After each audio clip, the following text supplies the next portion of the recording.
I want to tell you about a question that my Rebbe presented. Anybody who learns the parsha presents this question. I want to tell you a story that happened to me, Zev, and talk about this question. In this week's parsha, Nathan, Dina, Yaakov Avinu's daughter, Dina, goes out. Vatetse, she goes out, and she wants to see Bibnoi Sa'aretz. She didn't go out to hang out with the boys. She went out to hang out with the girls. Chazal criticized, there's a criticism, and it calls Leah Yaitzanis. Leah's a huge tzaddikus, huge, and Chazal call her a Yaitzanis. She's like out there. She's out there. I want to say this. I am not saying this, what I'm about to say now, on Leah at all. I'm not saying much. Leah's Yaitzanis means something. I'm very curious. One of the most important people in the world to me is Leah. My grandmother, my Oma's name was Leah. And Leah, the aim, Leah is one of the greats who ever lived in our history, Leah Imei. Leah is one of our mothers, one of the Imais. From the greats in our history, she has prophecy, Nathan. She's huge. And we understand when Chazal criticized, there's like something there, a subtlety. It's talking about something. Leah is known for her prayer. Eine Leah Raka. She's a big davener. Chazal say she had a midah v'yaitzanis. She went out. There's something there. It's saying something. A dak or some big madrega and some subtle. I'm totally not talking about Leah, and you need it's chutzpah. I'm only talking about things in our world. And Leah was not this. I don't know what she was. In our world, there are girls who flirt, who hang out, who are too publicly known. And then there's the girl. Guys would typically rather, I'm not like rating, and I'm not a girl, a Bas Yisrael, each one's precious. And a girl who wants to be seen, that could come from good shrushim. The roots of a person's precious and counts, and she's just trying to be seen. There's somebody, guys get frustrated, who's out there but doesn't talk to boys. Guys almost get more annoyed than the one who talks to boys. A girl she's always around with the boys, but she doesn't talk to boys. That's a yaitzanis. You're trying to be seen, but you don't talk to boys. You're trying to be seen. The goal is to be in that madrega of self-confidence, of kol kvayd bas melech pnima, to have such a good feeling of self. You're not out there. Now, I am not mocking anybody and people. A person wants to be seen. The biggest sadekas, there's madregas of knowing I have something precious. It comes from good roots. Our job one day with our own daughters is to notice and see them and be amazed by them, so they don't need to be seen out there. They see themselves and have a self-confidence and a security and a confidence. Of course, that's the goal. When we say Leah was the Yatzana, she's a tzaddikus and a tznuah, an amazing person. Leah goes out. Vayara says Shem ben Chamor. Shem sees Leah, and he does a terrible act to her. Shem takes advantage of Dinah. And he tells his father, Shem tells his father that I need to marry this girl. I want this girl. She's a special person. I need to marry her. Yaakov hears, Kitime es Dinah bitai. Yaakov Avinu hears that somebody acted inappropriate to Dinah, and Yaakov is silent.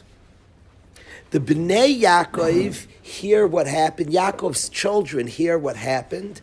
Vayichar lehem ma'od, and they're very, very upset. Ki nevala asa b'Yisrael, a disgusting thing happened in our people. They're mamish upset. Vayichar lehem ma'od, they're angry very much. V'chein lo yeyasa, this can't be done. What happened? We all know the story that Shimon and Levi take matters into their own hands. And Shimon and Levi punished the city.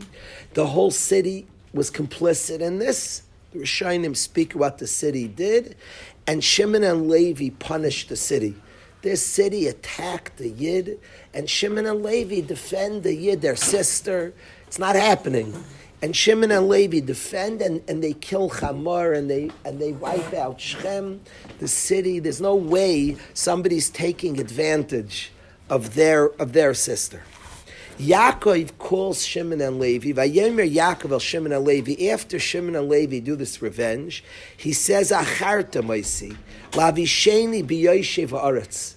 He said, "You put me in a bad position." He said, "Now the people in Eretz Yisrael are all like nervous from me, and then they don't feel good about me." And he said, "I'm small in number. They're going to gather against me and attack me. You put me in a very precarious situation." You know what this reminds me of? We once had a guy in the dorm when the yeshiva was in Waterbury who was a very strong guy. And he beat up, a guy started up and he beat up the guy. And he was feeling all macho and I was very upset. He said, "It's very nice. You're like a chiseled guy. You beat somebody up." He said, "We have guys in yeshiva who are skinny and not so strong. And now we're marked men in the inner city of Waterbury. Very nice, like you're strong and tough. But now another guy is going to walk there and get beaten up because you." That's Yaakov Avinu says. He says, "Shimon and Levi, you put us in a compromise by attacking Shechem." And it sounds like what they did and the punishment they gave out was appropriate. Somebody took advantage of their sister. They paid for their lives. Shimon and Levi punished the appropriate punishment.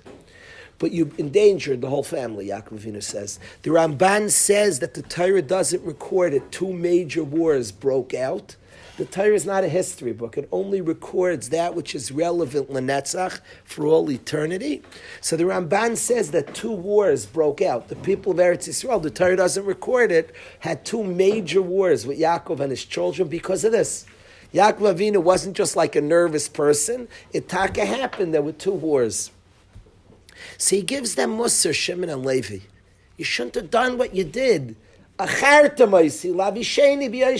You put me in a compromised position. I don't like what you did. The Torah then does the most fascinating thing. It says the response of Shimon and Levi. Vayomru. Shimon and Levi say back to Yaakov, you want us to let our sister be taken advantage of? And the parsha ends. It's so interesting. Yaakov gives them Musar.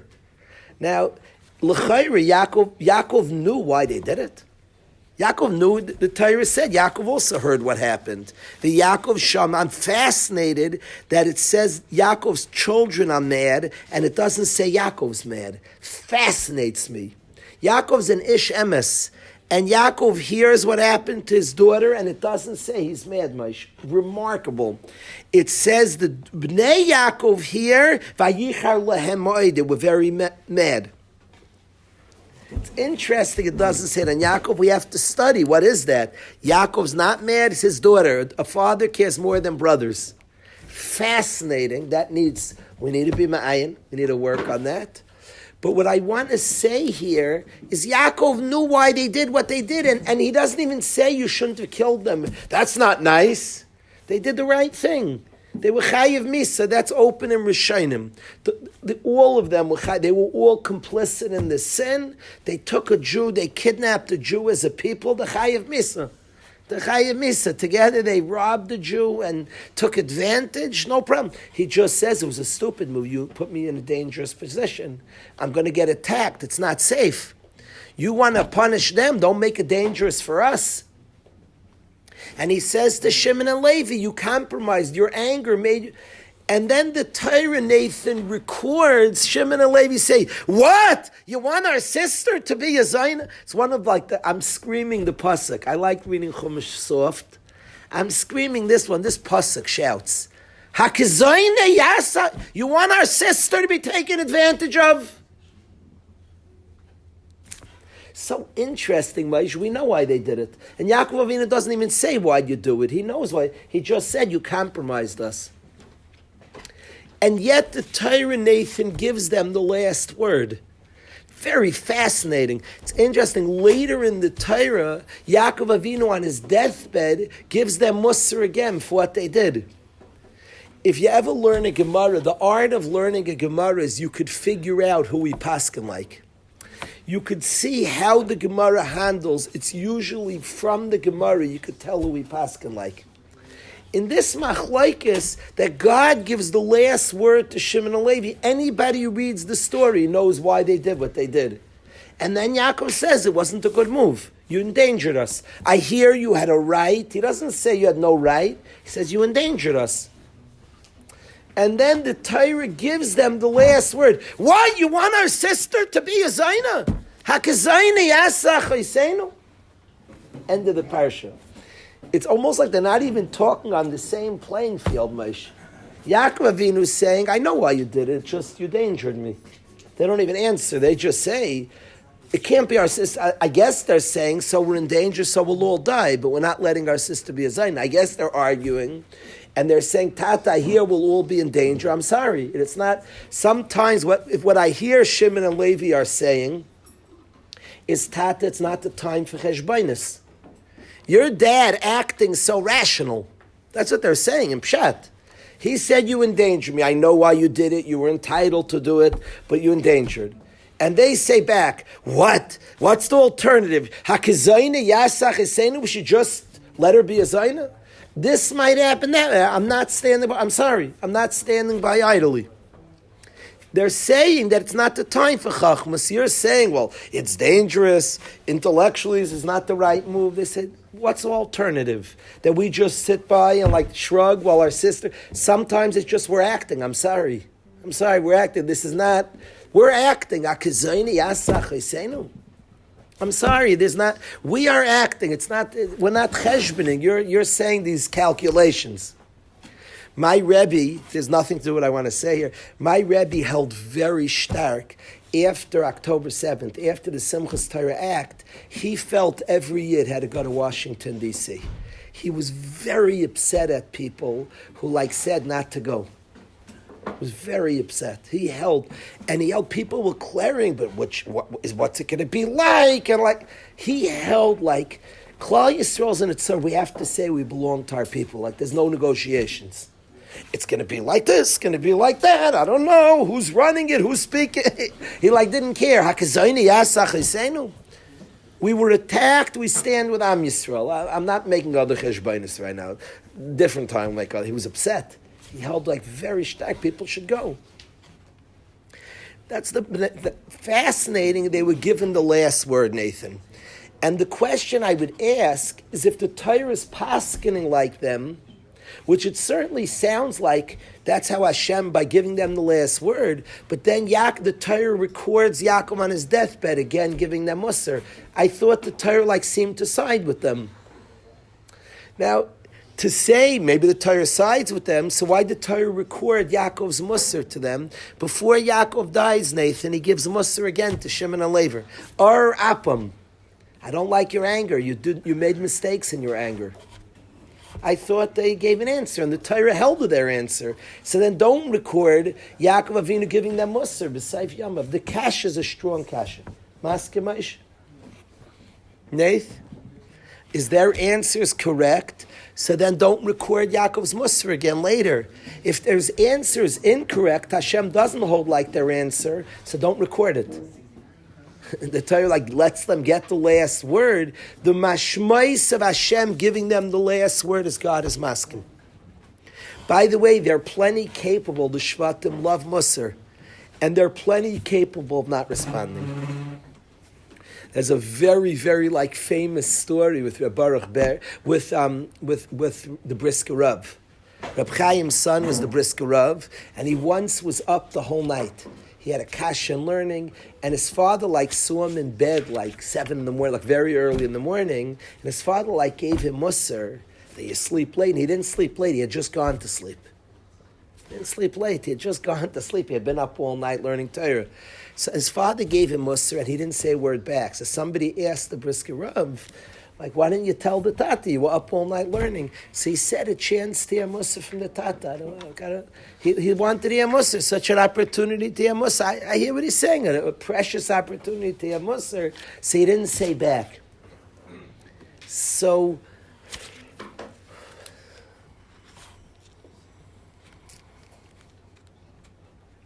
at family simchas. My father was a Harenik Aparis Mishkava. He's a very timely person. And that he very much wanted me and my siblings to go to family simchas, cousins. He held stark to be very family-minded. And he demanded from us to be family-minded, siblings and cousins, even second cousins. He was very into mi b'sar chal t'salim. A yid cares about his mishpacha, and he kept it, and he liked. He wasn't tough with me. He wasn't like that. He wasn't like. But it was due at a family simcha. If we came, he had a tremendous simcha, and if we came late, he didn't yell at me. It wasn't like that. But it was like, oh, Daniel, I see you late. Like he was like it was duly noted. Say it that way.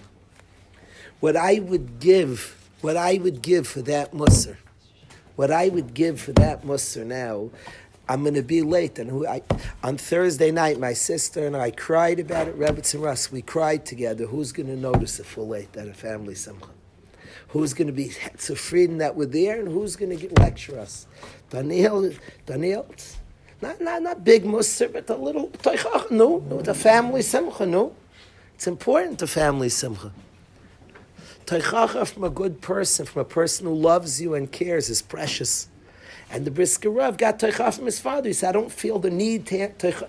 If teichacha is like challenging your goodness, see, I never felt the need to answer back. My father loved me and respected, held the world to me.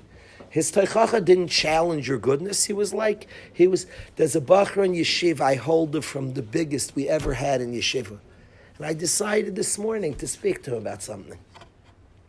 It wasn't challenging. I'm blown. He's much bigger than me. I'm blown away. I felt to speak to him about something. Teichacha doesn't have to challenge your goodness. So the Reb Chaim speaks to the Brisker Rav. He's not like challenge. He holds the Brisker Rav. He was telling him no. So the Brisker Rav said, I have a chance to hear Teichacha. I don't feel like the big pressure to answer back. So the brothers didn't have like this need. There's a sugi here. They usually don't argue on your father. Here they said something back to the tata. Amazing. Yaakov Avinu says, you endangered me. They said, Tata, there's not a question of like, it's a good thing, it's a bad. I hear we might all die from it. It's true. I hear. What's the alternative? We just should sit by and our sister was treated like this? What's the alternative? I'm sorry, I'm not sitting by idly and my sister's taking it there. It's not happening. And the Torah records them the last word. Fascinating, no, Maish? So I want to tell you a little story. Maishi's heard this story. Is it fair to say 100 times in your life from me? Maybe not 100, that's a guzma. 30 times from me. Fair number of times. I apologize. But it's a good story. It means a lot to me, this story. I don't like saying it a lot of times because it means something to me. It means it's not a story. It's like it's an important experience in my life. Very important experience in my life. My Rebbe is important to me, and I lost my Rebbe this year. And I think about my Rebbe. And this is a very important story for me with my Rebbe, and he asked this kasha on the Shabbos I was with him. So let me tell you, I'll say it briefly, Nathan, the story as follows. Avi, it went like this. Yaakov, you heard this story from me? I'll try to say briefly. If you heard it once, there's the second time. If you heard it 4, there's the 5th time, fine. The story is like this, Daniel. The Yeshiva for Rockaway, once a year, the Yeshiva Rockaway has a retreat. Now, my Rebbe was the Rosh Yeshiva. It's his Yeshiva. The kids in the Masifta, Nathan, did not typically interact tons with the Rosh Yeshiva. At those years, there were different years. Early years, he was very involved. In the years I was there, I was close to my Rebbe from a young age. I ran after him. I grew up there. My father was a Rebbe there. I went to Shalosh Shudah Shiurim. I went to extra Shiurim. The typical kid in the high school, in 12th grade, you heard him Fridays. The rest of the high school, you heard him a few times a year, Maish. Before Rosh Hashanah Yom Kippur, before Purim, it was a couple of times a year. I went after him and heard him much more. I would hear him every other Shalosh Shudahs. Other times, I was best friends with his sons. I was even around the house. I liked him a lot. the retreat was a once a year. The whole school went upstate, not where the camps are, hours further upstate, and the whole yeshiva would go on the retreat for a Shabbos. That Shabbos belonged to my Rebbe. The whole year, people didn't know him. That Shabbos, the whole yeshiva enjoyed him, and he enjoyed the yeshiva. He had a symposium, question and answers. All the Rebbeim would come and listen to him. He was funny, brilliant, and interesting. They would ask questions, and he would talk. It was fascinating. And Q&A could be the worst chill ever. If there's certain times we do Q&A, and it's like, I'd rather watch paint dry. I'd rather go to a Jet game right now than Q&A. They're not too many. I would go to today's Giant game over many Q&A. Just, I don't know. It's like standard answers. You don't want any Q&A when everybody's answer, you know what they're going to say. And I don't know, it's an agenda. I don't know. It doesn't. There's certain, I would go to Q&A with Rai Shapiro. He's very open-minded. And I'm actually curious. He's not giving the standard answer. He's interesting. He actually has a lot of thought and unique thought. But Q&A could be a bad show. My Rebbe's Q&A was a very good show. Like I'm telling you, it's funny to say objectively, people sat there. It was fascinating. He was very open-minded and interesting and really thought about a lot of things, had a very unique way of seeing the world, and it was instructive and eye-opening and interesting. Like you really saw a worldview. Q&A was cool. So that Q&A, he sang. My Rebbe had a beautiful voice. He sang with the... Now, if I just sound like a biased Talmud, guilty as charged. But he had a gorgeous voice, and it was just beautiful. The Shabbos was like stunning. It was a beautiful Shabbos with him. And it was the one Shabbos the whole year the yeshiva experienced him, and people got to enjoy. Very beautiful. What happens is you go up there, and Friday everybody plays. My Rebbe doesn't do any ball. He's not involved there of Shabbos. He didn't play ball, wasn't a ball player at all, zero. People would play ball.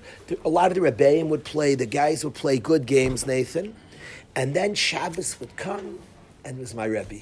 Beautiful Shabbos. His question and answer, his singing, and Einig with him Friday night, a speech from him. Been very uplifting. Comes this year, Nathan, and the kid Erev Shabbos is writhing in pain. Is that how I say writhing? Did I pronounce that? I remember, I'm visualizing it. In the lobby of the hotel, a kid is jumping around in crazy pain. He needs to rush to the hospital. It turned out his appendix burst, and he needed an emergency surgery. They rush him to the hospital. It's a dinky hospital. This is about 15 miles from the hotel. It's like not a used hospital. It's not a New York, a big city. Even with Zoicha near here, there's CC. What's that big hospital?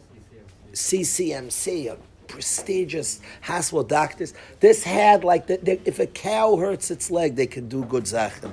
They're not so trained on people. There was very little doctors there. But there's a hospital, and his appendix burst. They rush him to the hospital right before Shabbos. Remarkably, my Rebbe goes with him. My Rebbe did not have much of a shaykhs to the kid. The kid's a wonderful person. I know him till today. His nephew is in our yeshiva, believe it or not. His nephew is in the yeshiva. That I never told you, Maish. What? You get a new detail in the third grade. Well, his nephew wasn't in yeshiva the last time I said it. This changed. It's the only part of the story that changed. But his nephew is in the yeshiva. Happens to be cute quirk of the story. And this guy, who wasn't specifically close to my Rebbe, most of the guys in the high school didn't have shaykhs, and this guy was rushed to the hospital. Now, Nathan, this is my Rebbe Shabbos. It's his. And if he's not there, it's not like the next week, then we have my Rebbe. This is his Shabbos. And he misses, then next year we'll get it. I don't know if you could understand, this was his Shabbos. He looked forward the whole year, and we looked forward the whole year. My Rebbe leaves the Shabbos to take this kid to the hospital. Now, he could have asked any 12th grader. He could have asked any Rebbe who wasn't their Shabbos, you're going to go with the kid. We had some Beis Medrash guys. I think I was first year Beis Medrash. I don't remember if I was 12th grade or first year Beis Medrash. I would have. He would said, Daniel, please go to the Shabbos. I said, okay, Rebbe, I'll do it for you. He went to Rosh Hashiva, who this is his Shabbos. He left hundreds of people, his Shabbos, his week, his wife. He's a married man. Ask a bacher. And he said, it's my responsibility. And he went with the bacher for Shabbos. Now that alone blew my mind. I think I'm going to tell you more cool things, of anything that transpired, that alone is like life-changing to me. That a Rosh Yeshiva of a whole yeshiva leaves the yeshiva for one guy is like mind-blowing. Every cheshbon is you have a rabbim, you have the masses who are craving to hear your word. And he went with one bacher. This guy's a good guy, and his nephew's in the yeshiva. Moshe liked Rav Ezra. There's a new detail, his 30th time hearing it. And Moshe said, a new detail? You never said where I said, he just came to yeshiva, the nephew. So now the guy you got heard, his nephew's in yeshiva. The story is ever-changing. The bottom side, it's a new story, Pasha, this year. Moshe never heard it before, Chaver. It's a fresh... What? I will not say right now. I have to make the cheshbon if I should say, but it could be. I'll tell you privately now. He's here, not in the room. Not in the room. What? Nothing wrong. You're still angry that you ruined the Shabbos. My shit's right. I have to I have to think where I'm feeling towards him on this. I have to, she knows me. It will come out harsh, I'm going to pick a guy like J.D. Harwood, it'll come out harsh. What do you do? He's like a guy in the yeshiva. I don't know. I have to look at my own feelings. I'm going to say his name very harsh. The guys are going to rate when they see me and him. They're going to see beef. But no, he made me. You'll hear. Let's keep going with the story. The bottom line is that Nifla Nathan, my Rebbe goes with the guy for Shabbos. It's like lo yu'umin ki super. To leave that, I don't know how to describe to you the Chiddush. It's his Shabbos. Trying to think what it would mean, what I would miss in my life. My Rebbe looked forward. The older I get, the more remarkable it is. When you're young, you might not even understand. Like your Rebbe, we all looked forward to it. When you get older, you chapped whatever we feel. You know what I would analogy? The alumni Shabbos in Eretz Yisrael. I can't. It's the best thing in the world. And the Baruch say, Rebbe, I need you somewhere in Tzvat. Do you mind going for Tzvat for Shabbos? And I missed alumni Shabbos. And then you do it next year. You miss it for a year. You only get X number. Next year you'll come. It's not normal. It's not a normal. It doesn't make sense, and it's barely logical. For a kid that he didn't know, Rav Ezi, for a kid he didn't know I don't even think the kid would be so excited. The guy's a really good guy. Wasn't like Rebbe's. If you asked him, it could be he would even send a different guy. It wasn't like the guy, he made his life. I don't think the guy sits there every year and says, maybe he is, I don't want to talk for him. I'll ask the nephew, is your uncle yearly, remember that he came? You'll hear, it's not really like that, you'll hear in a second. The bottom line, Nathan, is my Rebbe says, sayonara to the Shabbos and goes with the Bacher. Almost, I spoke to my Rebbe's children at Shiva. They said, one of the sons said, I don't understand why he did it. They were tumbling. He said, how did he leave everybody? It doesn't make sense. It doesn't make sense. Everybody wanted him. Why would he hurt everybody? And we didn't have him that Shabbos. It wasn't there was no makeup. That was the Shabbos. We go to the hotel and that's it. So that year, those guys didn't have it.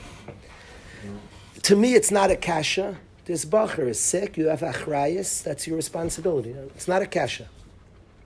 You're the Rosh Shiva. This guy's sick. You have achrayas for each one. That's achrayas and not passing the buck. He felt it's his responsibility, Dario. So he goes with the guy. Nathan, listen to this. I have a friend who's a beautiful person, and he says to me, how are we sitting in the hotel Shabbos, Eli, and Rebbe's sitting in hospital? Let's go to Rebbe and be with him for Shabbos. So I asked my parents. My parents had a car, a van. I say, could I borrow the van? I want to go with my Rebbe. My parents are the nicest. They say, take the car. My father's the Rebbe in Yeshiva Rockaway. My father says, take the car, Daniel. And I drive. No info. Okay, a little info. We got some buttons, Rob. Well, it's already a new story because the nephew came to yeshiva. It's already a new story because the nephew came to yeshiva. So it's already a panim chadashos. Bottom line is, I borrow my parents' car, and I drive two friends, Tzvi and Zelig. Tzvi convinces me and Zelig that we should go be with Rebbe for Shabbos. We're crazy. Why we stay in the hotel? The whole hotel has Rebbe. Let's be with Rebbe there. We shouldn't leave Rebbe alone. We didn't need much convincing. I asked my parents. I drove. I took my parents' car. I drive Zelig and Tzvi to the hospital. We get to the hospital, and my Rebbe. Remember, nobody has cell phones. This is going back. I'm 29. You do the math. Then nobody had cell phones. There was no such thing. It just didn't exist. The bottom line is we get. Yeah, I've ever told you a story, is that me? Have I told you the story? Okay, cool. I told you, but yeah, you didn't know the nephews in Yeshiva. So the bottom line is I get to the hospital. My Rebbe comes out to the entrance to the hospital. I remember it was in the back of the hospital. We're going in, and my Rebbe says, we're here. We want to be with Rebbe for Shabbos. And my Rebbe says, that's so nice here. I'm really touched. I'm moved. Now please go back to the hotel. He says, I'll be honest. I have a lot on my plate. This bacher is sick. I don't know what I'm doing. Like, I'm trying to figure out. They were trying to find a doctor to do surgery. He really was sick. He needed emergency surgery. So he said, I have a lot on my plate. It means so much that you came. Now please go back to the hotel. I go, sure, Rebbe. My friend Tzvi says, Rebbe, I hear, I'm not leaving you alone. My friend Tzvi says, Rebbe, I'm not going to leave Rebbe alone. Zelig's not sure what to do. Tzvi is not leaving Rebbe alone, and I'm sure, let's get out of here. My Rebbe then gets a little tougher with Tzvi. He says, Tzvi, I hear, wow. Tzvi, I'm really impressed. Now get back to the hotel. Go back. And he says very stark to Tzvi, get back. At this point, as they're arguing, my Rebbe gets fierce and is upset. Get back to the hotel! He explodes. My Rebbe is 6'6", 6'5", and I never saw him this angry. He was really mad. I'm like, Tzvi, now I could just drive away, but Tzvi's not leaving. I promise. I was already at this point right by my van door. Could be I had 1 foot into the van. I'm not being megazin. By the van door, I can't, maybe a foot up. Zelig's in the middle, and Tzvi is right near my Rebbe. I'm like, Tzvi, if I drive away, Tzvi is stuck. There are no Ubers, the Uber doesn't exist then. Remember, this is going back again, 29. There's no Ubers then. No Ubers? There's no cell phones. Tzvi, I can't leave. I don't help my Rebbe. He's telling us leave. And Tzvi is like, I'm not going. And he's like, Rebbe, I'm not leaving you. I don't care what you say. He literally is like, I'm not leaving. My Rebbe is exploding. I'm like, Tzvi.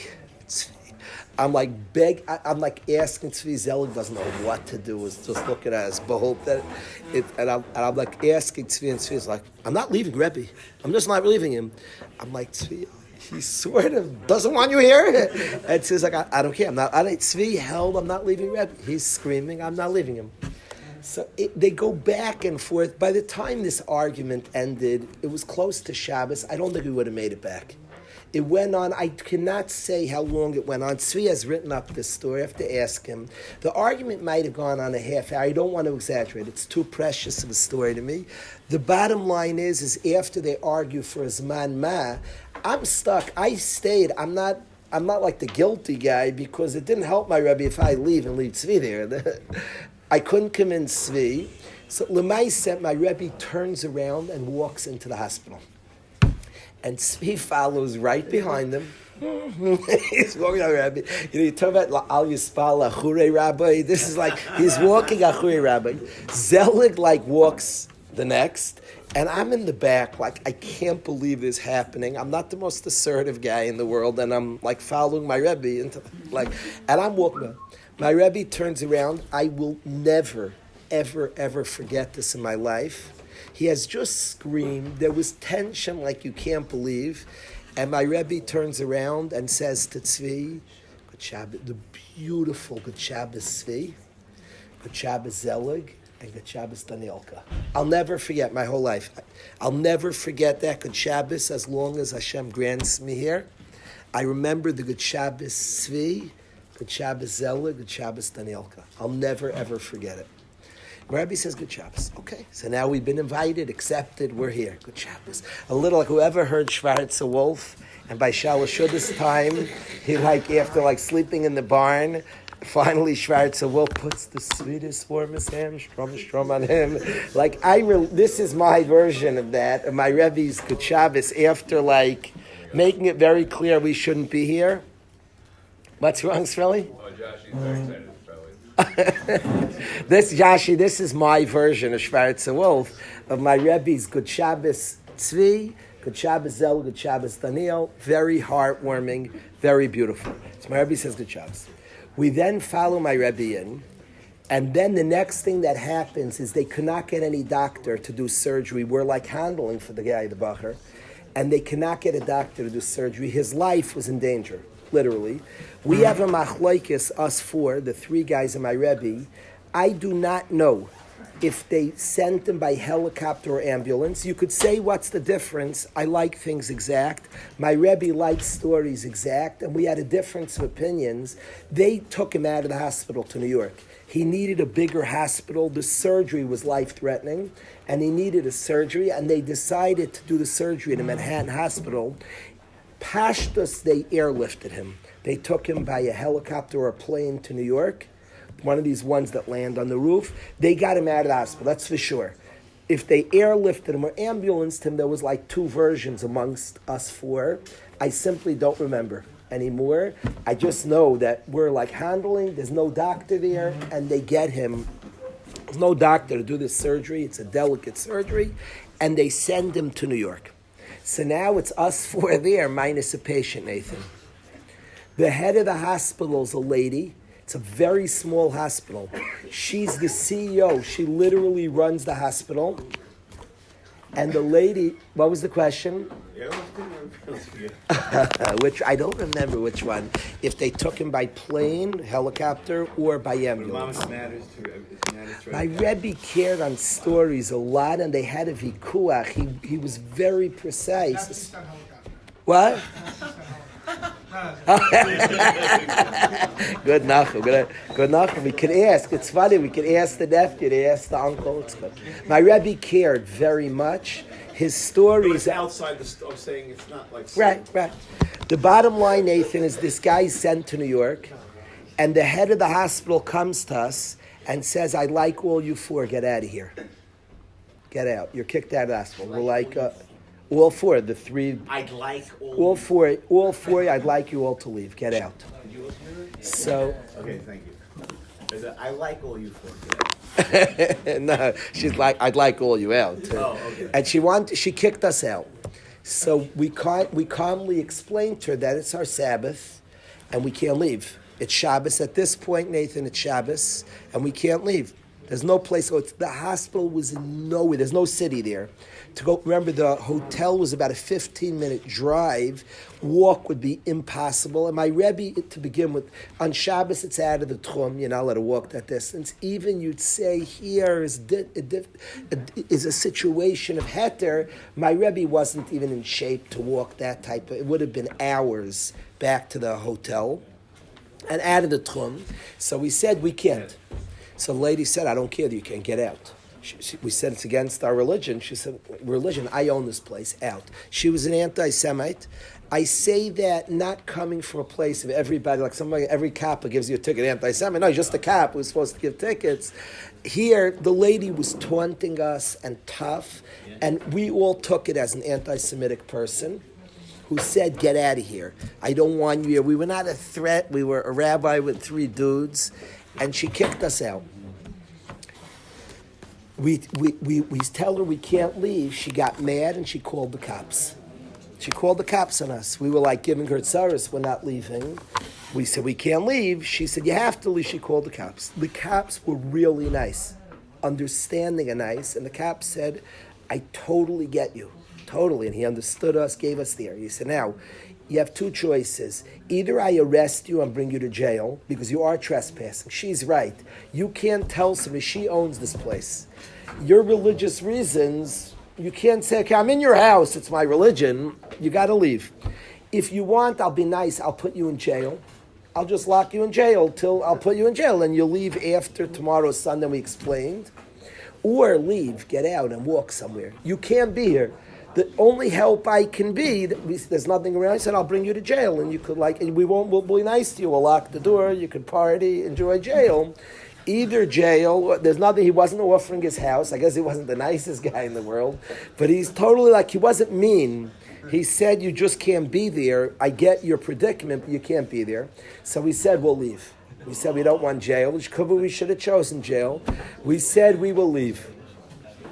We'll leave, and that's it. So the police leave. He said, okay, so get out of here. The lady said, I'll give you 10 minutes, whatever she gave us, collect your stuff. We had whatever we had there. Collect your stuff and get out. I think we had one siddur. We had a siddur. We had put in a room that we were waiting in, figuring out what to do. So we had one siddur. We had next to nothing. But we get our stuff and we're going to leave. And a doctor, we didn't know where we were going. We had no idea. We're just going to leave. We'll be on the street for Shabbos. I don't know. It's cold. It was cold, very cold, very. It's the winter. Was it the winter? That year was late in the year. No, it was after. No, it was not by Yishlach. No, he said from here. I don't think it was Pasha. Was it Pasha? I don't remember. Forget the nephew. Now comes on the phone, speaking to the nephew if he wants to come. The bottom line is my Rebbe is we're kicked out and we have to leave now, Nathan. A doctor comes to us and he says that I want to hide you. He said, if I am caught, I'm fired. I work in this hospital. He said, she's the head. She's tough. She's the head. But I want to hide you. He said, I have 36-hour shifts. Today, it's illegal. Today, there's no such thing. You could pass nurses and doctors. They shortened it, the union. He said, I have 36-hour shifts, which means he's on to do surgeries over 36 hours. Then he has off a day. Then he does another 36-hour shift. And he said during his shift, he has a room that belongs to him, not the room he does surgeries in. The room between surgeries, he could sleep, eat, chill out. It's his room in the house, his personal room. He's not there most of the time because he does surgeries, but he has a personal room in the hospital that he could chill out, Nathan. And he says, I'll hide you for Shabbos in this room. He was a Jew, a guy. And he says, don't come out, I'll get fired. If this is caught, I'm fired. Late Friday night, we're in this room. I spent the nicest Shabbos of my life with my Rebbe, hiding in a hospital room, scared, because if they catch us, we're going to be arrested, as the cops already told us. Scared if they catch us, we caused the doctor who hit us to get fired. This kind guy. And we had a Shabbos, we had kemat no food. My Rebbe set up the table nicely. We set up nicely. We put out napkins to look nice. We sang Zmiris. We davened together. We learned together. We schmoozed together. The nicest Shabbos of my life. It was otherworldly Shabbos, my Rebbe and my two friends, us three boys. We had a otherworldly Shabbos. On that Shabbos,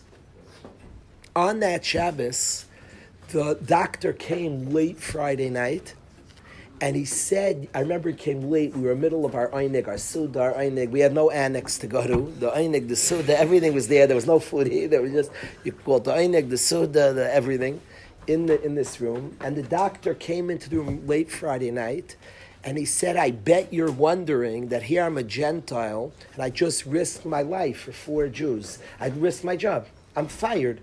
If I hid 4 people who the head of the hospital kicked out, I'm fired. You're probably wondering why I risked my job. Why'd I do that? For what? I don't know you. You don't know me. Why would I risk my job for 4 Jews? So he said, I'll tell you what happened. As the doctor tells us. He says that I watched before that kid was airlifted or ambulanced out. He said it was a tumult in the hospital. A kid came, a patient, we couldn't do the surgery. We didn't have the right doctor to do it. And he said, I saw that man, he points to my Rebbe, kiss and talk to the student. And I said to the other doctors, did you ever see a nicer parent in your life, a warmer dad in your life? The doctors said, and the other doctors, it was like a tumult, say he's not the dad, he's the principal. I said, a principal cares about a kid like this. I will do anything in my life. I'll risk my job. I said then, I'm going to help these people. He said, I said to myself that I'm going to help these people. Then I hear there's a turmoil in the hospital. I heard the head, she's a tough lady. She's crazy. She doesn't like anybody. Whatever he said about her, I heard she kicked you guys out. I said, I'm helping these people. I had made that. He said, I'm having you in the room. I saw the way you cared for that kid I'd never seen. I thought you as a father were unusually warm. You're a prince when you care for a kid like that. I'm helping you out. I'm risking my job. That's why I did it. That's why you're in my room. And we spent the Shabbos in the room. That's the listen. Then on that Shabbos, my Rebbe told us something that I never knew. Many beautiful and interesting things on the Shabbos. Okay. My Rebbe was asked to speak at the Agudah convention when he was 26 or 27. He was a special person. His father-in-law was one of the Gedolim. His grandfather was one of the Gedolim. And he was asked to speak at the Agudah convention. He said something very controversial. Fights broke out during his speech. People started screaming at each other. His friend Reb Bowman grabbed the mic, and it was a whole uproar. I could tell you my Rebbe lived after he was 27. He lived to 90. I don't believe he ever once spoke again at the Agudah convention. I don't think he was ever asked to speak again for 60. I don't think so. 64 more years after, his career ended speaking at the Agudah convention. And I don't think so. I don't want to say for sure. I don't think. Could ask the family. So I never knew what he said, and I never publicly in my life said what he said. But I always said that my Rebbe goes to Olam Haba, I'll share. So I'll tell you what he said. I'll tell you what he said. I told you, Rebbe. I know. What? Well, till that Shabbos. But then even after that Shabbos, until my Rebbe passed away this year, so here's another new part to the story I never wanted to say in his life. I had reasons. My Rebbe told us what he said and told us what happened, but I left that Shabbos till now, till this year, till my Rebbe departed. I didn't tell my wife what he said. I felt I had reasons not. I didn't do it. I felt my Rebbe's in Olam Emes. I'm going to say what I remember. It's a long time ago. This story happened 32 years ago. It's the way I remember what my Rebbe said, and his kids could have another. I don't own the story. What I remember is he said very stark that our boys are not ready for marriage in our yeshivas. He knocked our yeshivas publicly. He went up to speak, and his Reb Bowman. So Reb Bowman, his friend Reb Bowman, Reb Nachman Bowman was my Rebbe's friend, and Reb Bowman, who's one of my heroes, told my Rebbe, "You're going to get up and praise our people, and everybody will give a polite cheer, a round of applause. Say what you think about things." And my Rebbe canceled his entire speech and said, "Okay, I'm going to tell him." And my Rebbe ends up criticizing our yeshivas. He felt that Bachram are not prepared for marriage.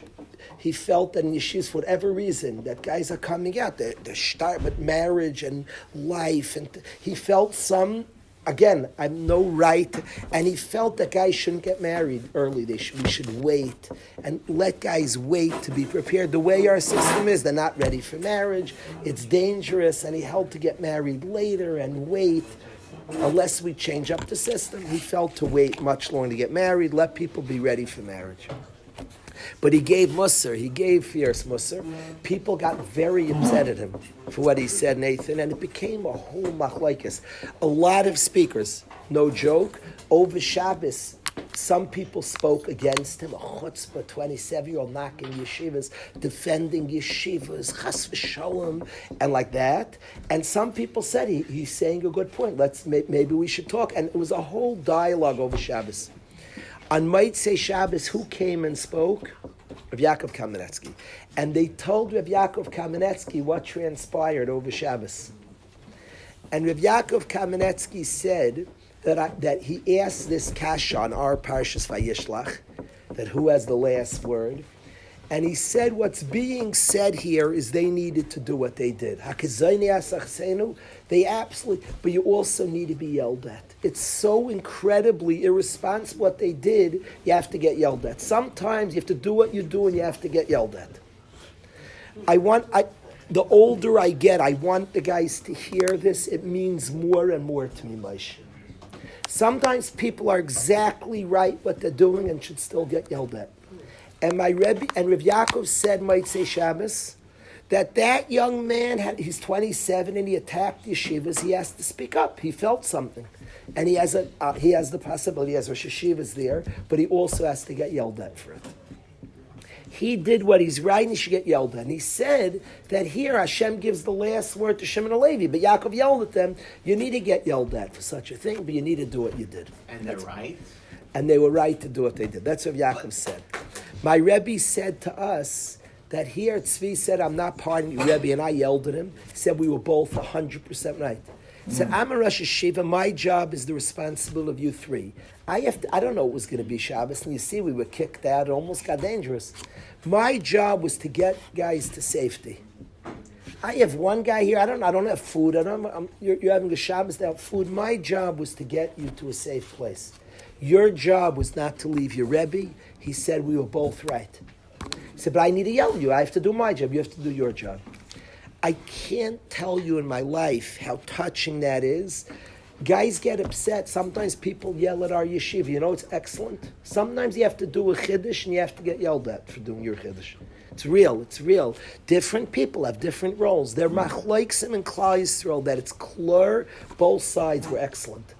There are real times where it's important each person expresses theirs.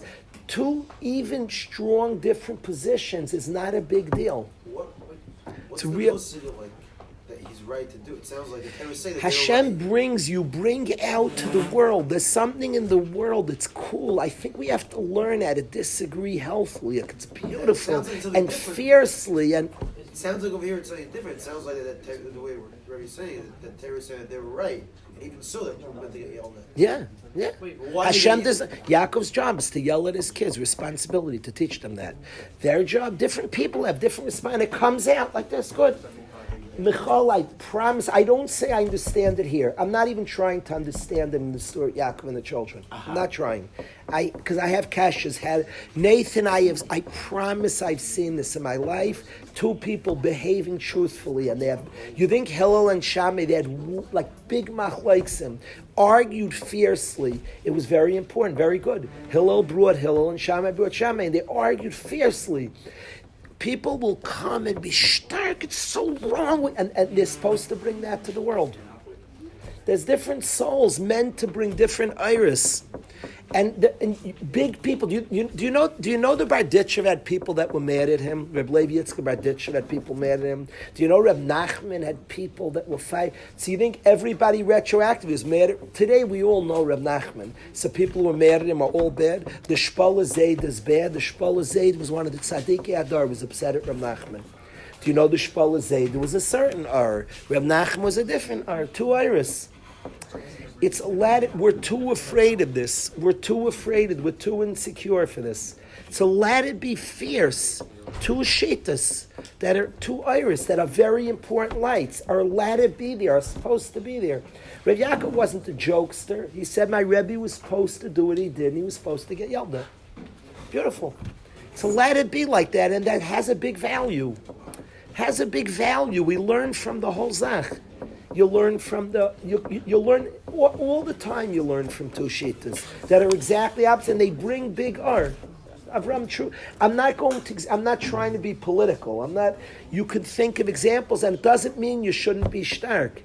Don't melt somebody's ars to argue on you. That could be a big art. That could be not Nathan. You hear what I'm saying? You'll see in your life things you stand for. Don't melt. But there's another sheet that could be beautiful. That could be very important and a beautiful art. There were big tzaddikim who had big machloksim. And you could say, so who was the wrong? What happened in Shemai? Maybe they were both right. Maybe there was a certain art by doing this and a certain art by being maich on this. I don't know. Rabbi Yaakov wasn't funny, said on this, Hakizoni Asach saying that their R is to do that, and his R is to yell. What do you say to this, Michal? It's fascinating. It's like a fascinating R in itself, this R. But what I get a lot from it is bring yours. There's room in the world for us all. Bring your soul. Let it loose. Let it loose. There's room. There's room. There's yesh makom. There's space for your light. There's space for your light. Let it shine. Shem designed the world of it with many, many iris, many lights, many possibility of Kiddush Shemayim. Each of us to shine. But what happens if my iris? There's room for both lights. There's room. Shnei iris.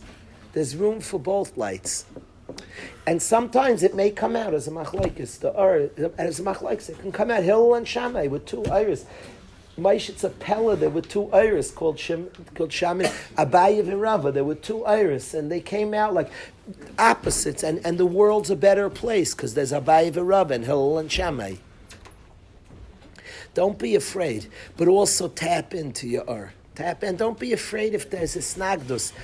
There hasn't been a great in our history, a person who shined a light. There wasn't the snag. There's no such thing. The Baal Shem's Urs, and now let's decide it was right. The Baal Shem and the Gra were both 100% right, not 98%. Oh, you see, no, it's two iris. And then there's room for machlokes. There's room. It brings something out from some. What do you say to this, Mayor? I don't fully, Mayor, I don't know, I like it and I sense this is true. Two people could do theirs and it's allowed. We get so nervous. Guys will run back. He disagrees. Gewaldig. Excellent. What an R. What a beautiful R. I think it stops, Morty. It's too dangerous that we're afraid for a different way and it's very dangerous. I don't like that we don't leave room for another way and another beautiful light and be impressed by it. Be impressed by it.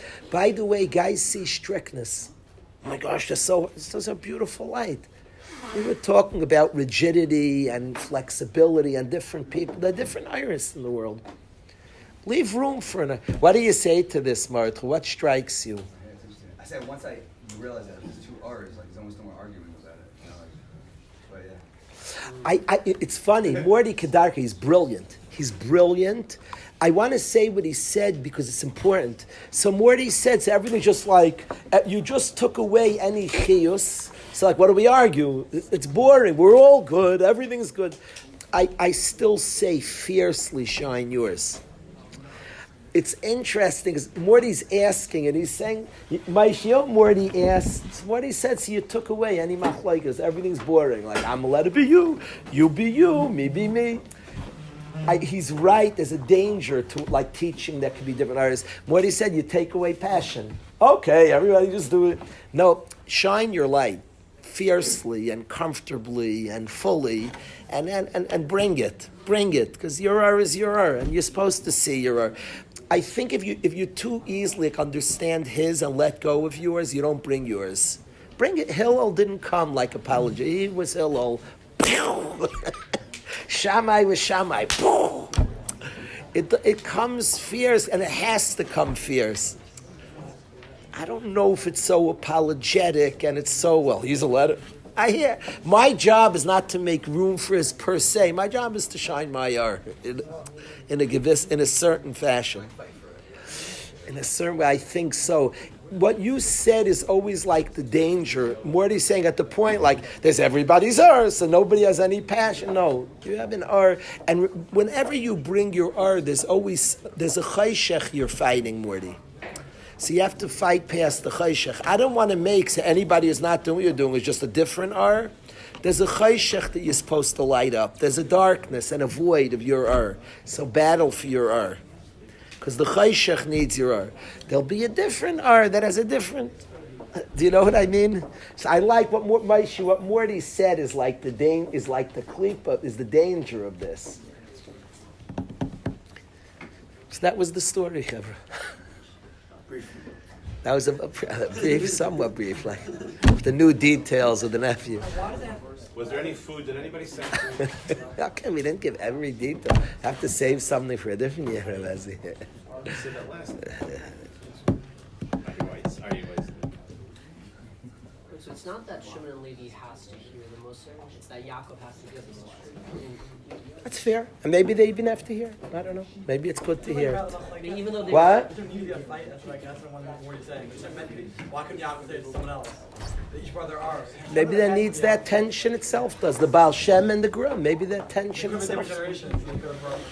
Right, Hashem put them tzazam, and that tension also did things. Why would that be? What is that? It's a good question. It's a good question, Moshe. Should this be a segue and talk about Chassidus a little? It's late. We're having so much fun today. Goodness me. Oh, and I'm late to my son's basketball.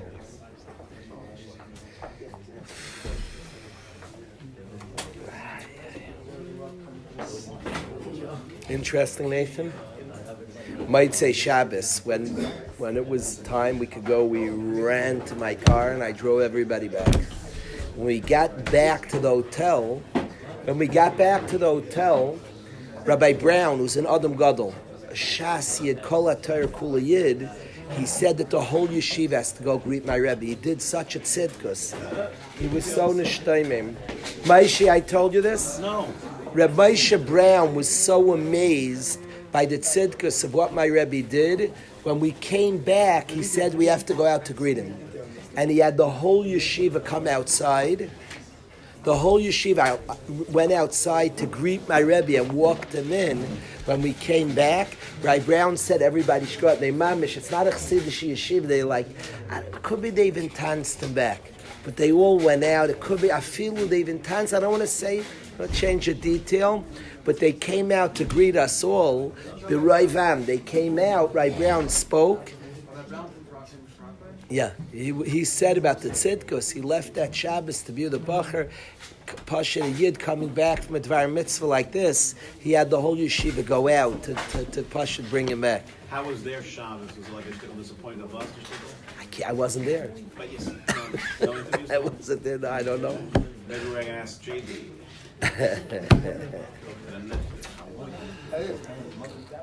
I haven't told you this story, everyone? You heard But it. not this one. But with Shemai, that's just like all his teachings are so much that each side of why he did this and this that. Shai did this, Shai did that. So each day is empty. He asked this cautious. Why somebody had so the Aramaki from this and that. And always that's his thing. He had to do this. I like that. There's something there. All his Hasid is so much. That's what it's so. I think that's Yosef. I see a beautiful guy like you. Nothing's allowed to stifle. Let your out. Let it out. Let it out. Creative, interesting, chaos. It's beautiful. Let it out. We all have to express our. Nothing's allowed to stifle it. Nothing. We will put this neshama here. An This is a creative, warm, intelligent. It's like a sun. Let it out. Let it out. Nothing's allowed to stifle. There's another son that's like, that's a different dar. But my yar has to be my yar. Maskim Yosef. Shine our lights. Shine our lights.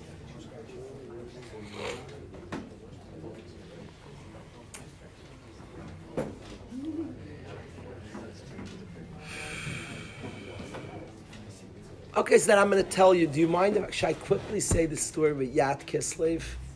Quickly, okay. Maishi, you know the story of Yad Kislev?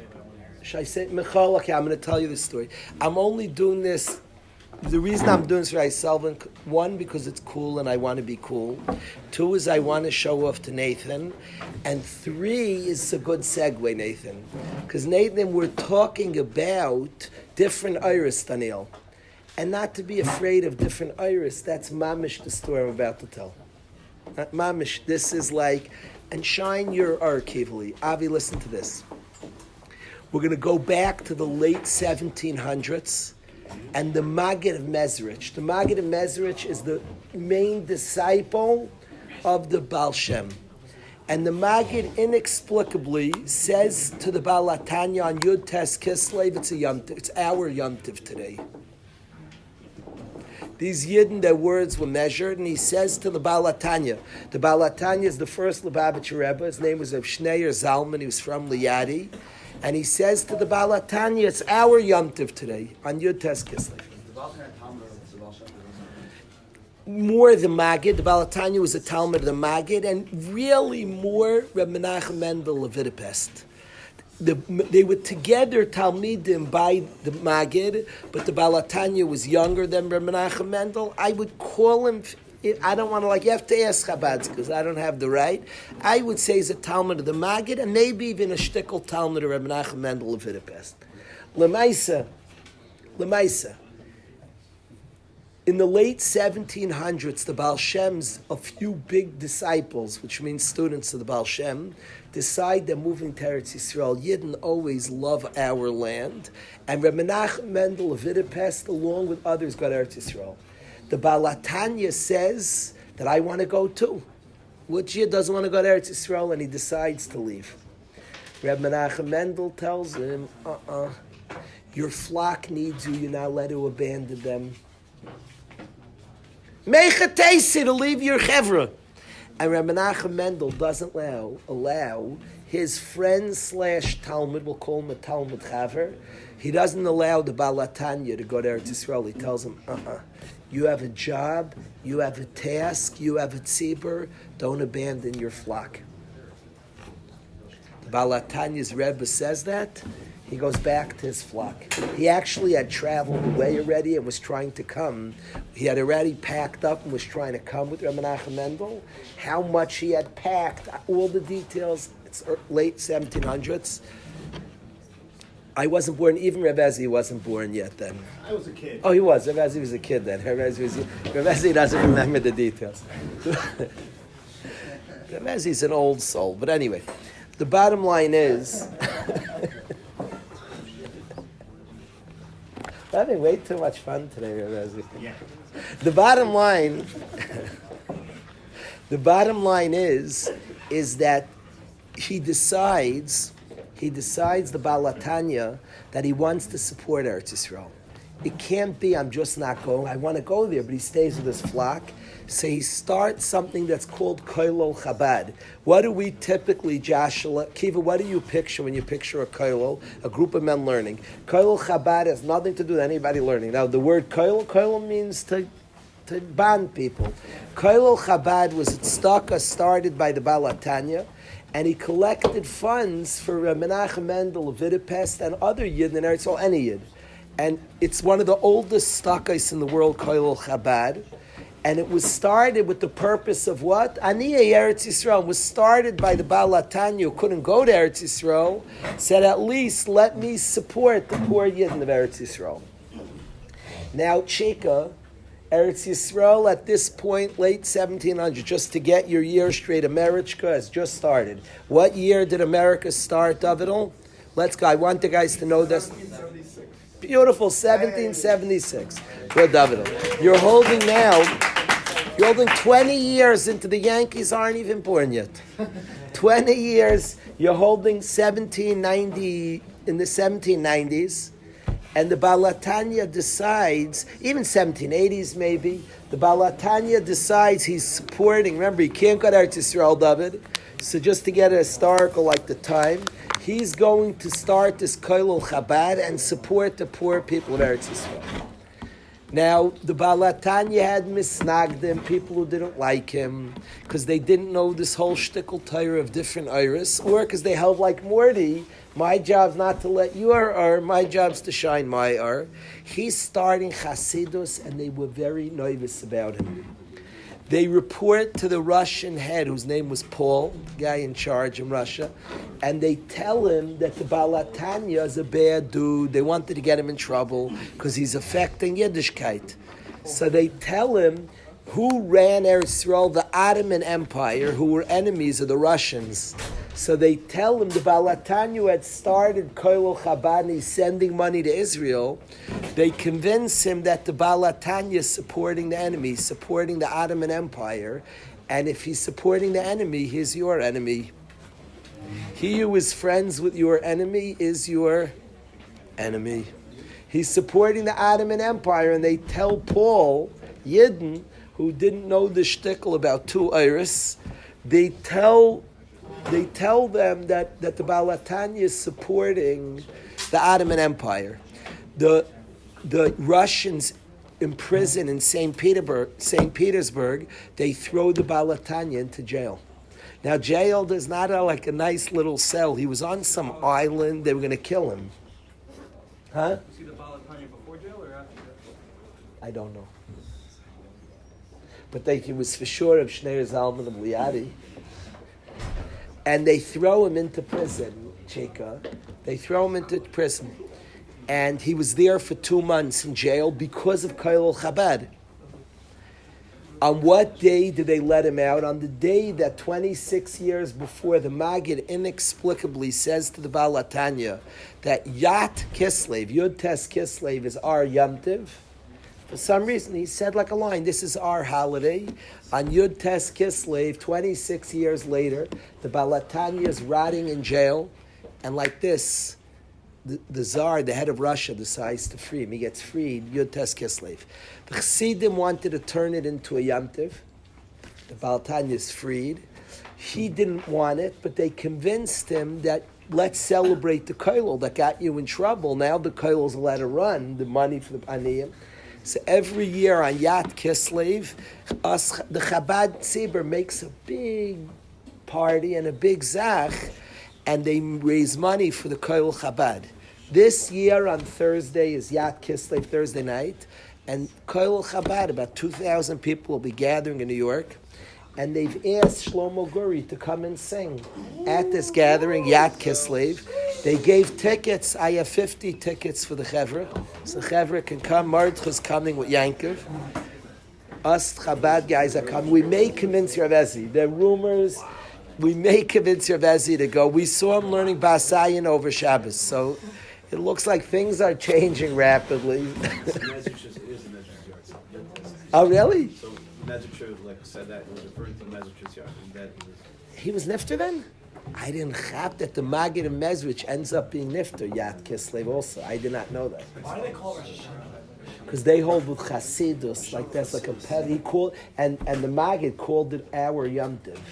So they took it that they call. I don't know. They call it like a day of like a big zach. Well, what day? The calendar, Yat Kislev. the calendar, the Rebbe made the calendar. It starts with Yud Tes Kislev. Oh really? Yeah. Oh okay. I'm not here to. I don't know. The bottom line. He's trying to get me in Chayrim. Nachum, this tape ain't going out. That's the title.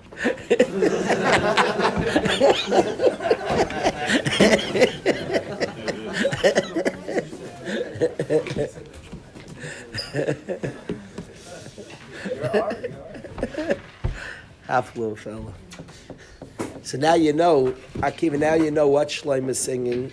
Let's sing. You can't end such a discussion and not sing Keliat Veideka, which was composed, the tune, by the Balatanya Aleim.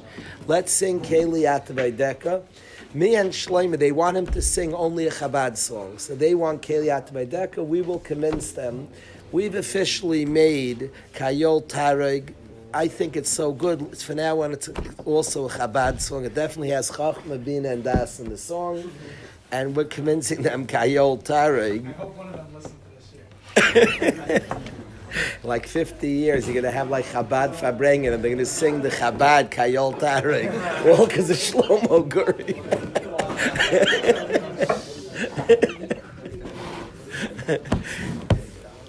It's funny, Shlomo Kavlak named this song the Crack and Niggin. So for now on, the Kayol is the Chabad Niggin here.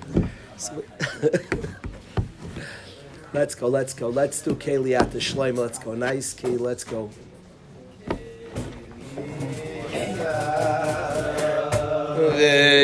Sit. I need to sit next to a Chabad Chassid with this guy. Yaroi memeko keliata ve'oideko. You can use both there like that. Yaroi memeko nochamo keliata ve'oideko.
gonna launch a program this week that we do yearly. That's very important to me.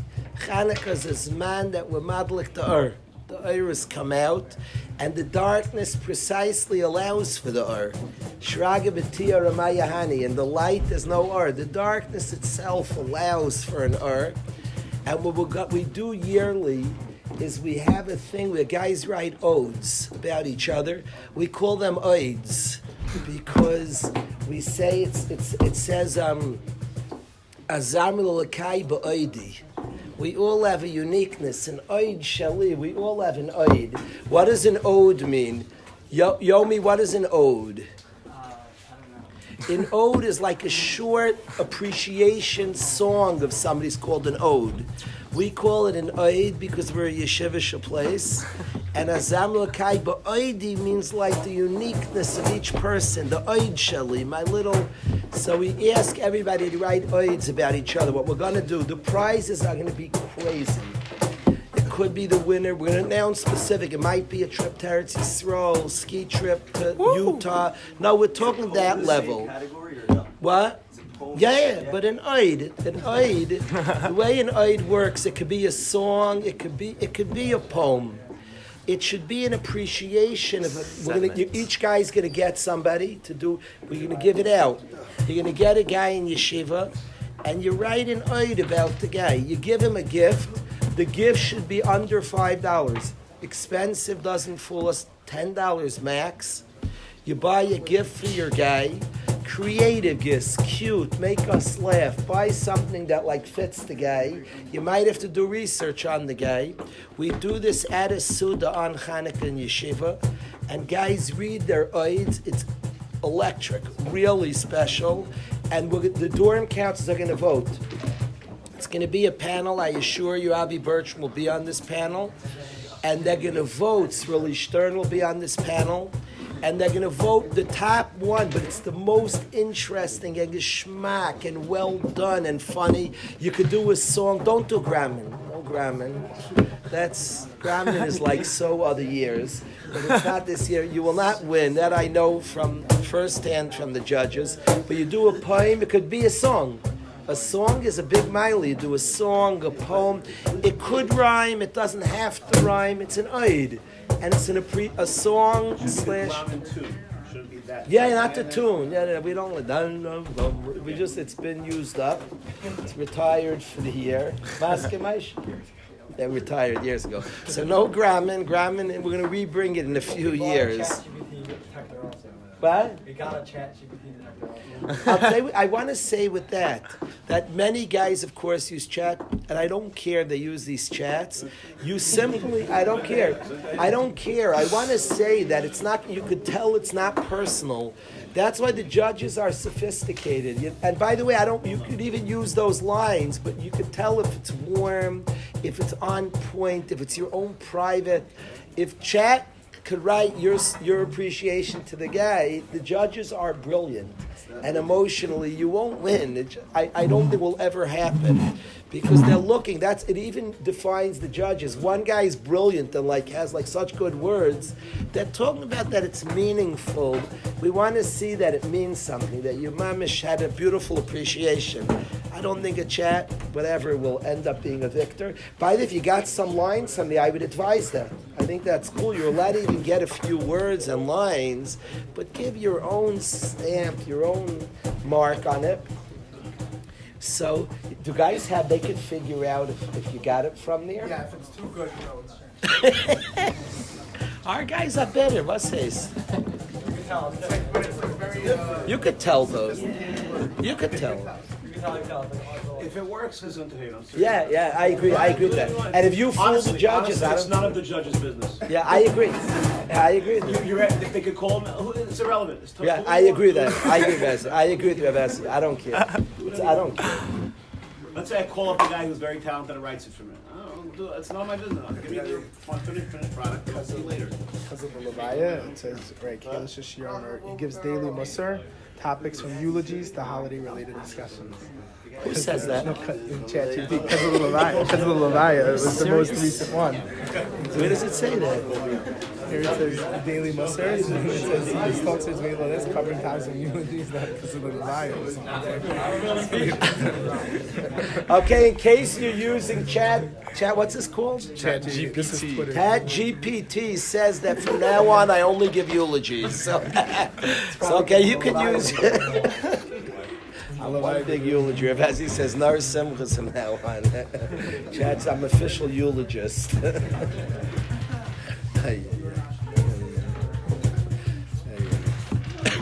Don't get a robot to write your own. Okay, do what you want. Slach Rabba.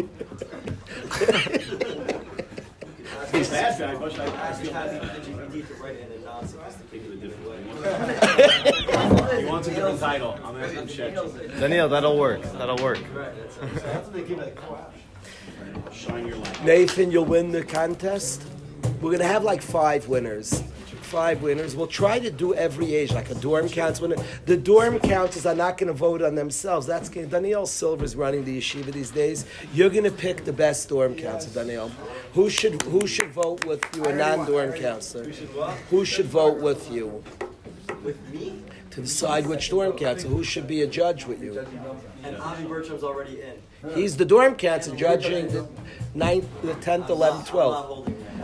The dorm councils are judging the 10th, 11th, 12th, but the dorm council also going to have aides. So who's judging their winner? So we need another guy to judge the Who's judging with you? I need a man for his brain. Maybe you stroll for Amowitz. Wow. Okay, you're saying good. So your mom is going to the top. Your mom is. Okay, you mean it.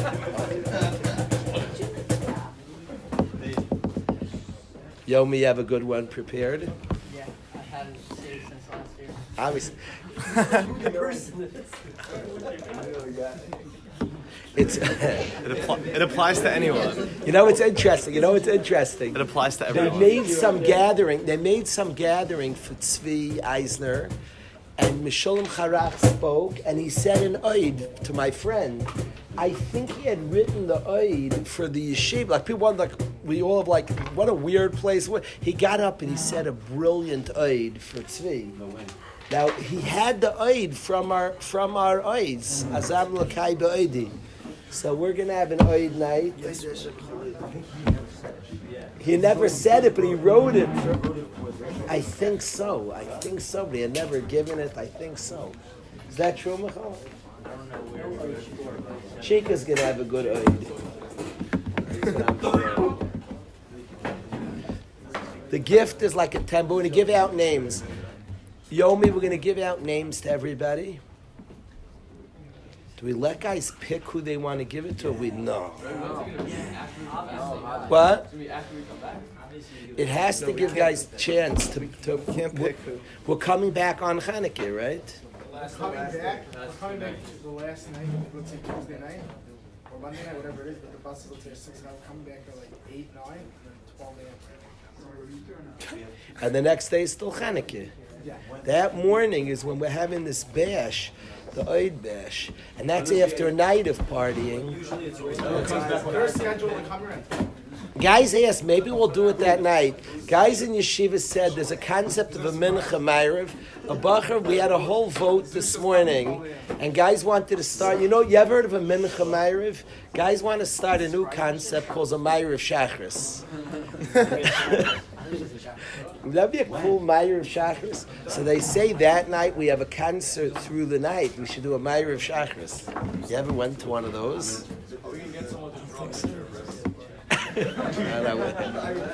That went the way of Grauman retired. As long as there's donuts. guys get to pick who they write about. I think we're picking who the Eids are. People are going to all want you to write an Eid about that. Everybody's going to want to write about Yomi and you. David, you have an idea already? We can't be able to pick. What? No.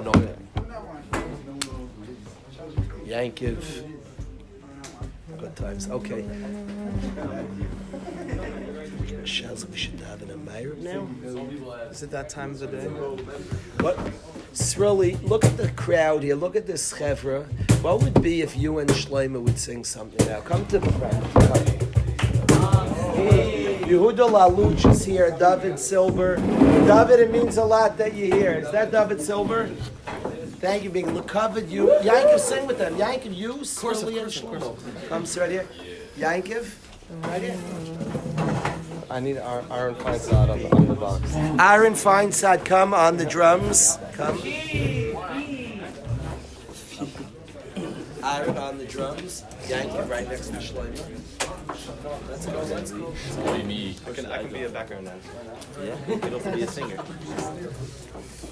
Pain anymore. What are we singing, Charles? What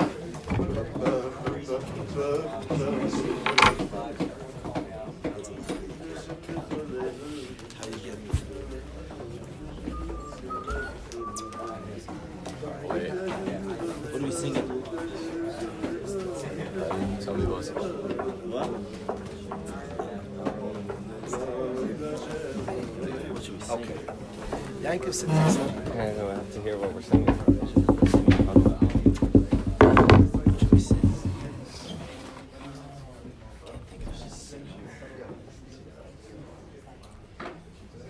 Alex Clear vibe, something like what'd you say? Which one's that? Which one? Go for it. A second, that's it. Okay.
Never be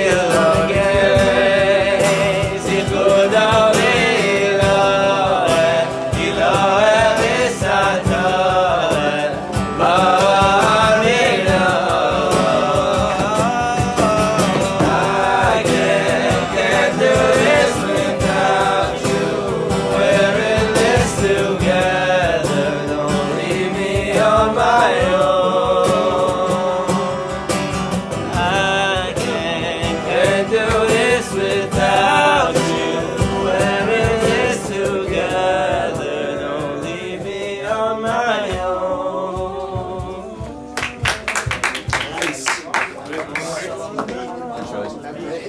Going back to that song, we're still burnt out. We're still burnt out till now. That's all he had. Knocked out my face. I'm serious, I'm sick. It was amazing.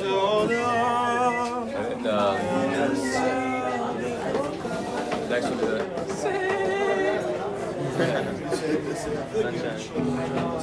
My love for you, my love for you.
Love you, Mom. Love you, Mom. In the moment, surrounded by the darkness. You have to always be on the beat. You should 24/7 find out on the beat. 24/7.